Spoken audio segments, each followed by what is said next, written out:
नमस्ते सबैजनामा म चाहिँ लोकनाथ खतिवडा फक्ताङलुङ एजुकेसन फाउन्डेसनमा सामाजिक विषय शिक्षक।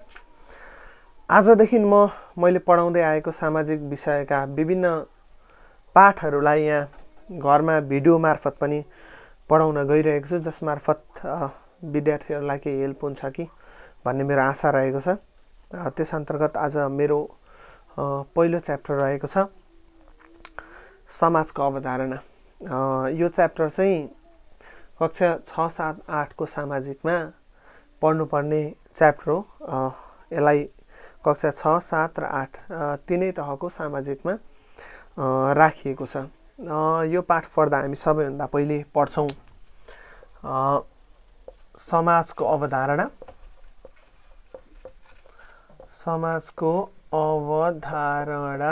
समाजको अवधारणा 1 नम्बरमा पढ्छौँ। त्यसपछि भनेको अब समाज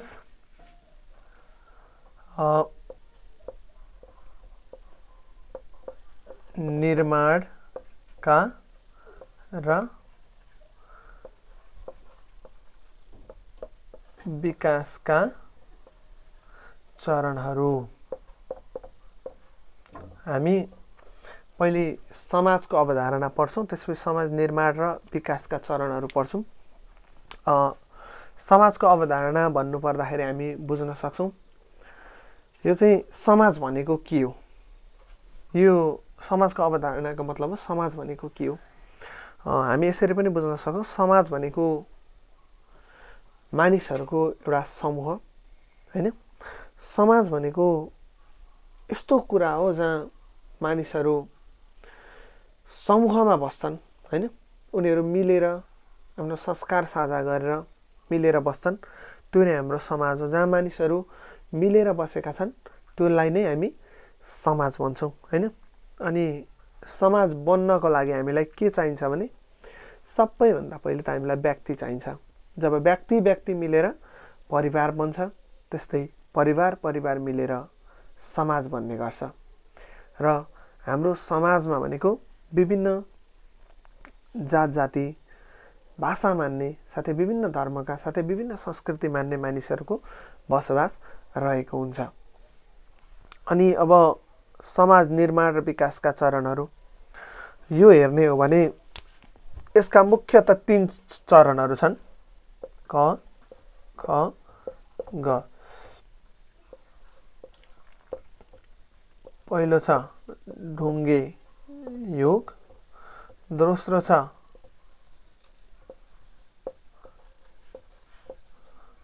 मध्यकालीन युग, तेस्रो छ आधुनिक युग। ल जम्मा समाज विकासका चरणहरू जम्मा 3टा छन्। पहिलो ढुङ्गे युग हो। यसको मतलब मानिसहरूको जब उत्पत्ति भयो त्यसपछि सुरुमा त उनीहरू समाजमा बसेनन्। उनीहरू समाज निर्माण गर्दा पहिलोचोटि भनेको उनीहरू ढुङ्गे युगमा थिए। त्यसबेला उनीहरू भनेको ढुङ्गाका हात हतियारको प्रयोग गरेर शिकार गर्ने गर्थे भने साथै केही कन्दमूलहरू पनि खोजेर खाने गर्थे।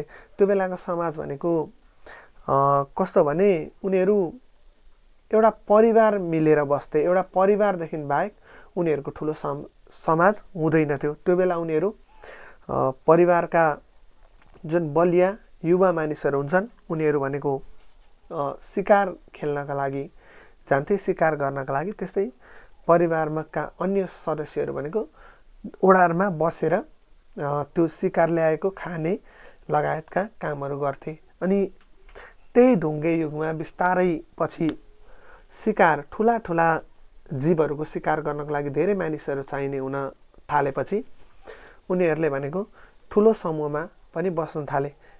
यसरी ठुलो समूहमा बस्नुका कारण भनेको 2टा छन् अहिले चाहिँ। पहिलो भनेको शिकार गर्नका लागि हो र दोस्रो भनेको जङ्गली जनावरको आक्रमणबाट आफूलाई बचाउनका लागि हो। यदि घरको मूल मान्छे एउटा मात्रै छ ठुलो मान्छे भने त्यस्तो अवस्थामा त्यो परिवारलाई जङ्गली जनावरको आक्रमणबाट जोगाउन गाह्रो हुन्थ्यो। त्यस कारणले मानिसहरूले जब बुद्धि विवेक बढ्दै गयो त्यसपछि उनीहरूले समूहमा बस्ने निर्णय गरे। त्यसपछि समूहमा बस्दै जाँदा उनीहरू आफूलाई सुरक्षित पनि महसुस गर्न थाले। त्यही कारणले ढुङ्गे युगदेखि नै मानिसहरू ओडारमा बसे पनि समूहमा बस्ने गर्थे। अब जीवनशैलीको कुरा गर्ने हो भने ढुङ्गे युगमा भनेको सबैभन्दा पहिलो कुरा त उनीहरू भनेको शिकार गर्ने, खाने, त्यस्तै कन्दमूल खाने, त्यति मात्रै थियो उनीहरूको। अब ढुङ्गे युगको बेला मानिसहरू अब ढुङ्गाबाट बनेका हतियारहरू प्रयोग गर्थे। जब उनीहरू बिस्तारै अघि बढ्दै गए, विकास हुँदै गएपछि आगोको उत्पत्ति भयो। त्यो बेला भनेको उनीहरूले मासु पोलेर खाने, त्यो लगायतका कुराहरू सिके। अनि उनीहरू भनेको एकै ठाउँमा बस्दैनथे, किनभने उनीहरूको घर हुँदैनथ्यो। उनीहरू ओडारमा बस्ने, जङ्गलमा बस्ने मानिसहरू भएको हुनाले उनीहरू शिकारको खोजीमा, कन्दमूलको खोजीमा ठाउँ ठाउँ सरिरहन पर्थ्यो। त्यो बेला भनेको ढुङ्गे युगका मानिसहरूको भनेको पेसा थिएन। जब ढुङ्गे युगबाट जब मानिसहरू समूहमा बस्न थाले बिस्तारै, अनि उनीहरूलाई समूहमा बस्नुको महत्त्व थाहा भयो। बिस्तारै समाज निर्माण त्यहाँबाट सुरुवात भयो। अब त्यसपछि आउँछ मध्यकालीन युग। यो युगलाई हामी फलामे युग अथवा कृषि युग पनि भन्छौँ। यही बेला भनेको ढुङ्गे युगबाट विकसित भएर आएका मानिसहरूले आएर कृषि गर्न थाले। उनीहरू कृषि गर्न थालिसकेपछि भनेको चाहिँ उनीहरू एकै ठाउँमा बस्न थाले। पहिले ढुङ्गे युगमा जब मानिसहरू अलग अलग बस्थे, अलग अलग ठाउँमा बस्थे, उनीहरू एक ठाउँ बस्थे फेरि अर्को ठाउँ सर्थे। त्यो चाहिँ मध्यकालीन युग अथवा कृषि युगमा आएपछि त्यो कुरा चाहिँ हुन छोड्यो। किनभने जब कृषि युगमा आएपछि उनीहरूले कृषि गर्न थाले, खेतीपाती कृषि गर्न थाले होइन। जब त्यो कृषिमा लाग्न थालिसकेपछि उनीहरूको उत्पादन उब्जनीकै लागि भए पनि उनीहरूले त्यो आफ्नो ठाउँ भनेको छोड्न नमिल्ने भयो। त्यो कारणले उनीहरू बिस्तारै एकै ठाउँमा बस्न थाले। उनीहरूको आर्थिक स्रोत भनेको मुख्यतः कृषि नै थियो। त्यो बेला भनेको त्यही कृषिलाई पनि व्यापार गर्थे। उनीहरूको त्यो बेला भनेको व्यापारको तरिका भनेको बार्टर ट्रेडिङ सिस्टम थियो क्या। त्यो भनेको वस्तु विनिमय भनेको वस्तुसँग साट्ने। त्यो बेलासम्ममा भनेको कुनै पनि पैसाहरूको चलन आइसकेको थिएन। अनि यो मध्यकालीन युगलाई कृषि युगका साथै हामी फलामे युग पनि भनेर चिन्छौँ क्या। यसरी फलामे युग भन्नुको कारण भनेको चाहिँ कृषि गर्नका लागि अथवा विभिन्न हात हतियारहरू फलामबाट बनाउन थालियो। जब फलाम पत्ता लाग्यो त्यसपछि फलामको मद्दतबाट कृषि सामग्रीहरू त्यस्तै हतियारहरू बनाउन थालियो। जब ढुङ्गे युगमा पहिले ढुङ्गाबाट बनेका अनि त्यस्तै हड्डीबाट, जनावरको हड्डीबाट बनेका हतियारहरू हुन्थे भने अब मध्ययुगमा आइकन जब फलाम पत्ता लाग्यो, फलाम पत्ता लागिसकेपछि बिस्तारै उनीहरूले फलामका हतियार बनाउन लागे, भाँडाकुँडाहरू बनाउन थाले। बिस्तारै उनीहरू भनेको विकसित हुन थाले, समाजमा मिलेर बस्न थाले। बिस्तारै समाजमा मिलेर बस्नेको एउटा उदाहरण हामी यो पनि भन्न सक्छौँ कि जब उनीहरू समाजमा बस्न थालेका थिए मध्यकालीन युगमा कृषिमा, त्यो बेला भनेको सबै मानिसहरूले आफूलाई पुग्ने सबै किसिमका उत्पादनहरू गर्न सक्दैनथे। त्यो कारणले गर्दा उनीहरू भनेको एकअर्काका लागि परिपूरक हुन आवश्यक हुन पुगे क्या। अर्थात् एकजनाले के उत्पादन गर्थ्यो, अर्कोजनाले के उत्पादन गर्थ्यो। फर इक्जाम्पल लिने हो भने एकजनाले चामल उत्पादन गर्थ्यो भने अर्कोले दाल उत्पादन गर्ला। त्यो अवस्थामा भनेको उनीहरूले एकअर्कासँग साटासाट गर्न थाले। यसरी नै समाजको विकास हुँदै गयो। समाजमा एकअर्काको आवश्यकता उनीहरूलाई महसुस भयो अनि उनीहरू एकै ठाउँ बस्न थाले। त्यस्तै भनेको अरू जङ्गली जनावरको आक्रमणबाट अरू ट्राइबल ग्रुपहरू हुन्छन्, मानिसहरूको अर्को समूह हुन्छ, त्यसको हमलाबाट बच्नका लागि, चोरी डकैती डाकाहरूबाट पनि बच्नका लागि भनेको उनीहरू सङ्गठित भएर बस्न थाले। त्यसपछि बिस्तारै आधुनिक युग सुरु हुन्छ। यो आधुनिक युग र मध्यकालीन युगको बिचमा भनेको चाहिँ जब कृषि युग थियो, कृषिमा भनेको कपासहरू प्रयोग हुन्थ्यो, कपासहरू उत्पादन हुन्थ्यो। जब कृषियोग्य सामानहरू उत्पादन हुन्थ्यो त्यही कृषियोग्य सामानहरू जब त्यसलाई नै जब औद्योगिकीकरणको सुरुवात भयो तब त्यही कृषियोग्य सामानहरूलाई उद्योग मार्फत प्रशोधन गरेर सामानहरू बनाउन थाल्यो र बिस्तारै आधुनिक युगको सुरुवात हुन थाल्यो।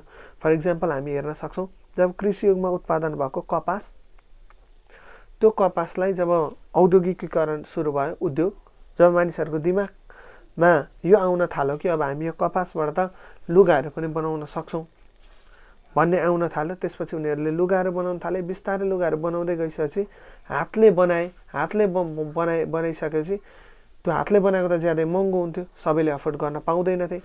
त्यस्तै पछि बिस्तारै भनेको चाहिँ सबैले बिस्तारै गर्दै गर्दै उद्योगहरूको सुरुवात भयो। उद्योगहरू अब 16औं शताब्दीमा जब युरोपमा औद्योगिक क्रान्ति सुरु भयो त्यसपछिकै समयलाई हामी आधुनिक युग मान्न सक्छौँ।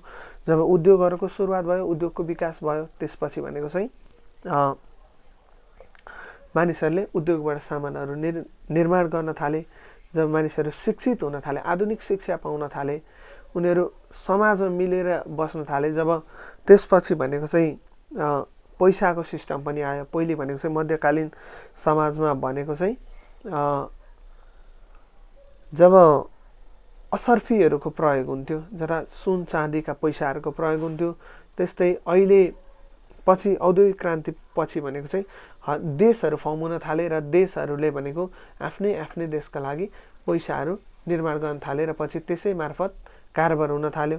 अहिले मानिसहरू एकअर्काका लागि यति परिपूरक भइसकेका छन् कि कुनै पनि एउटा मान्छेले आफूलाई चाहिने सबै कुरा आफै उत्पादन गर्न सक्दैन। त्यसका लागि उसलाई समाजको आवश्यकता पर्छ, मानिसहरूको आवश्यकता पर्छ। त्यस्तै अहिले समाज विकासको आधुनिक चरणमा भनेको चाहिँ हामी यो अवस्थासम्म पुगिसकेका छौँ कि अहिले समाज एकअर्का बिना पुरा नै हुन सक्दैन।